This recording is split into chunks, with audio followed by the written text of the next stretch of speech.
Hi everyone, welcome back to our nursing exam prep series. Today we're going to be looking at vital signs and basic nursing skill multiple choice questions.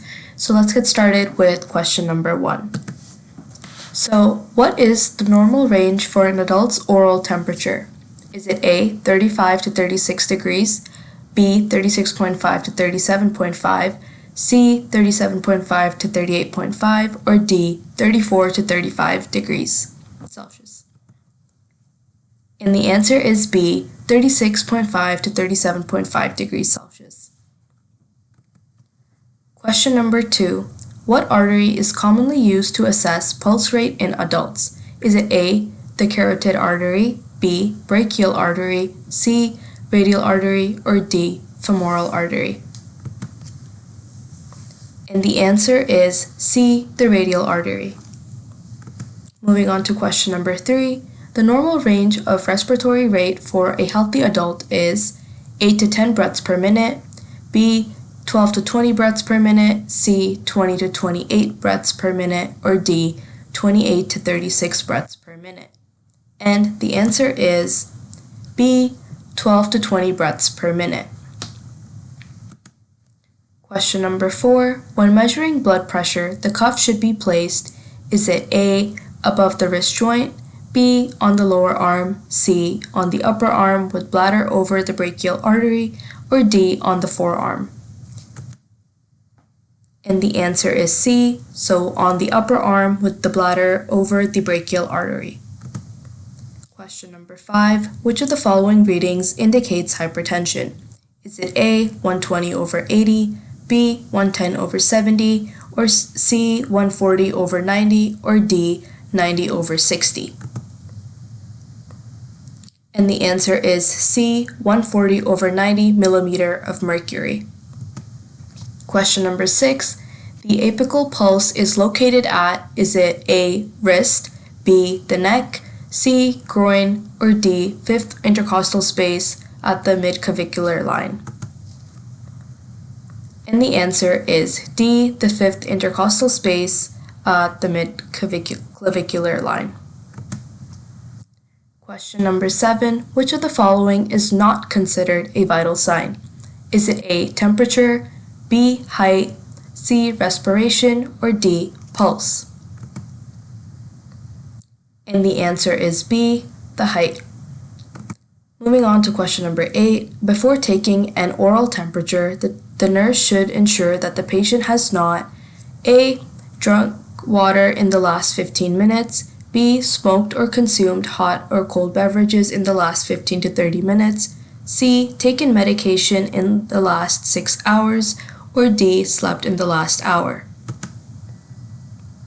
And the answer is B. The nurse should ensure that the patient has not smoked or consumed hot or cold beverages in the last 15 to 30 minutes. Question number 8. The nurse should count an irregular pulse for A, 15 seconds 4 times, B, 30 seconds 2 times, C, full 60 seconds, or D, 10 seconds 6 times. And the answer is C, so a full 60 seconds. Question number 10. The first Korotkov sound when measuring blood pressure indicates A, systolic pressure, B, mean arterial pressure, C, diastolic pressure, or D, pulse pressure. And the answer is A, systolic pressure.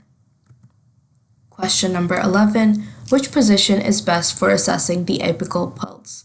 Is it A, the supine, B, sitting, C, prone, or D, left lateral? And the answer is D, left lateral.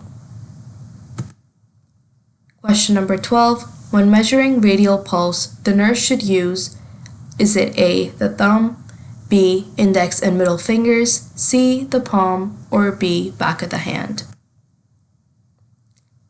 And the answer is B, index and middle fingers. Question number 13. A tympanic thermometer measures temperature from A, the mouth, B, ear canal, C, forehead, or D, armpit? And the answer is B, the ear canal. Question number 14. Which of the following factors increase heart rate?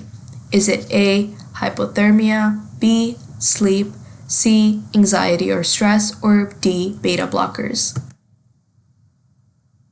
And the answer is C, anxiety or stress increase heart rate. Question number 15. The most accurate core temperature measurement is obtained from A, rectal, B, axillary, C, oral, or D, tympanic. And the answer is rectal. Moving on to question number 16 and our final question for today. So the patient's vital signs are a temperature of 102.5 Fahrenheit or 39.2 degrees Celsius. The pulse is 110 beats per minute, respiration is 24 breaths per minute, and the blood pressure is 100/60. What is the nurse's priority action? Is it A, start IV fluid administration, B, immediate intervention and notification to healthcare provider, C, to request the lab requisition, or D, transfer the patient to the isolation room? And the answer is B, immediate intervention and notification to the healthcare provider. So just to summarize the objectives that we've covered for today, which include that vital signs are key indicators of a patient's physiological status. The four main vital signs are temperature, pulse, respiration, and blood pressure. Vital signs reflect essential body functions. Accurate assessment ensures patient safety. And finally, always follow proper technique and infection control measures. Thank you for listening, and we hope you found this video helpful.